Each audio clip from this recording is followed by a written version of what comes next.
It is so exciting that all of you are here to be with us, because this is what we're talking about, being very strong and united together.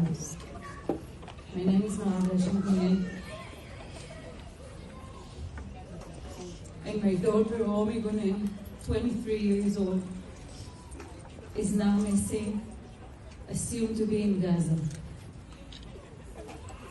This whole nightmare started on Saturday, 7th of October, at 6:35 when I received a phone call from her. She was at a party.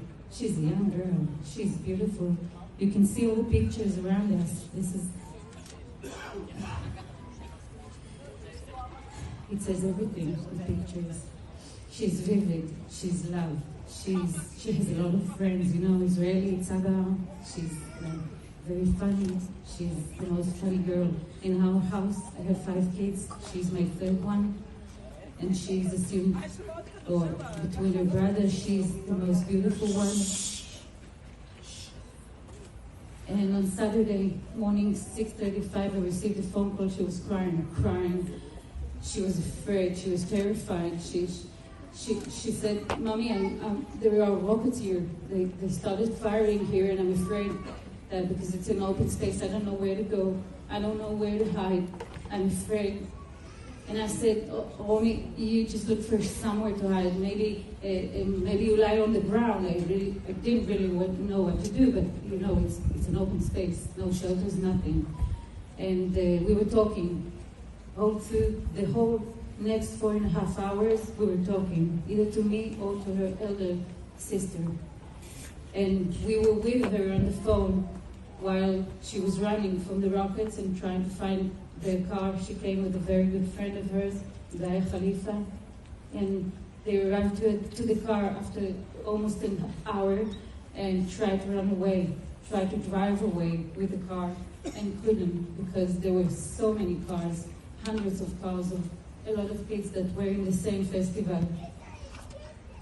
They were staying in one place for 1 hour because there were so many cars over there, and the rockets are falling, and they are afraid and sitting in the car. And then we started hearing the shootings around them. We assumed, okay, few terrorists, the army will come, and everything will be finished in a few minutes. But the shooting kept on and on. And we are on the phone hearing the shootings, and Romy is terrified. And she said, "Mommy, I'm going to the bushes, I'm going to hide." And we said, "Okay, you hide. We will try to see how we are bringing somebody to take you out of there." And Gaia's father, Avi, was driving from their home near Tel Aviv to the south to take them out of there. But he couldn't come because all the roads were already blocked. We knew there are a lot of terrorists all around the area from the place they were to the north. And they were hiding in the bushes and calling us and saying, "Mommy, there are a lot of terrorists around here.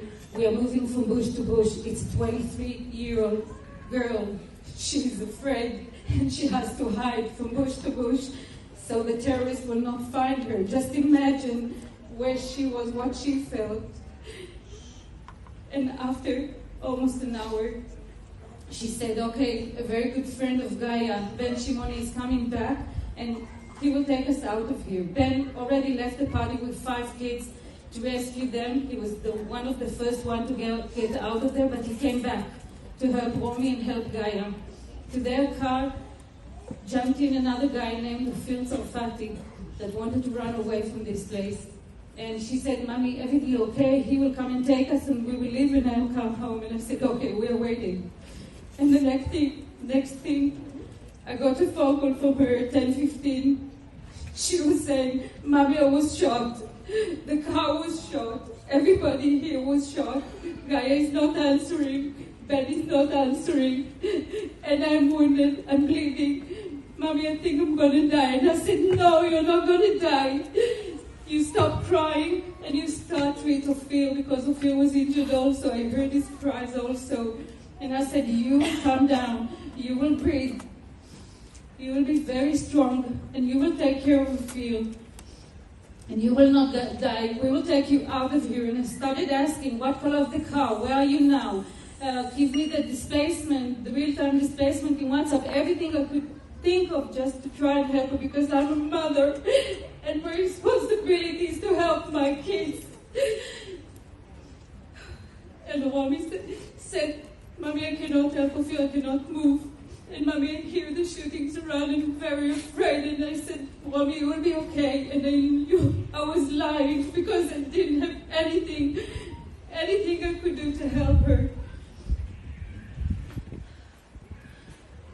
And I started talking to her and decided, okay, if I cannot help her, thank you. If I cannot help her, I will tell her how much I love her. She's my kid. I wanted her to remember my words. And I told her how much I love her and how much she is loved.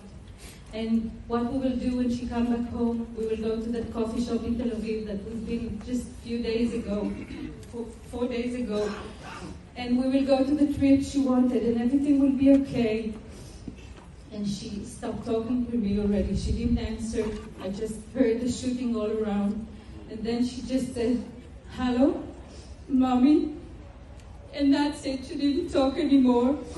And I heard the shootings. And they were approaching the car. I could hear them shouting at each other. Few men, many men. They shouted in Arabic. And they tried to start the car, but couldn't. And the next thing I know that they closed the phone, and that's it. And since Saturday, 10 days ago, we don't really know what happened to Romy.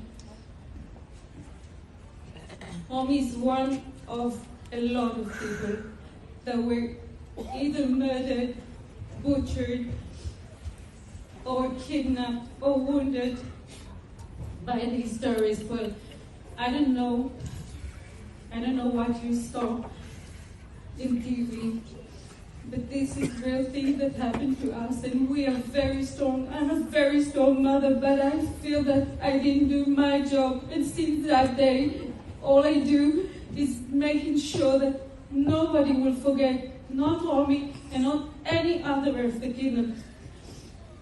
You can see part of the pictures here, and we want the whole world to know this. All the people, also all the foreign people who are not citizens of Israel, it doesn't matter. It's everybody together. It's all of us together. And this is the way we will be able to beat those unhuman enemy.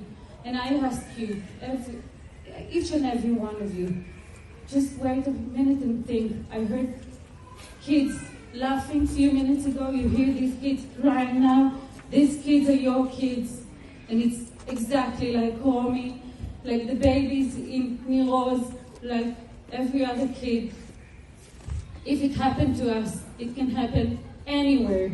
Hate is not something that's related to one nation, it's related to everybody. We are all together, have to make sure this will not happen in any other place. So I ask also the leaders of the area, and especially the president of Cyprus, please. We are very strong, but together we are stronger, and together we can beat those enemies, these unhuman enemies. We need to be together. We need the assistance also of the United States, which is already an ally, and your alliance, as we heard before. Thank you very much for that.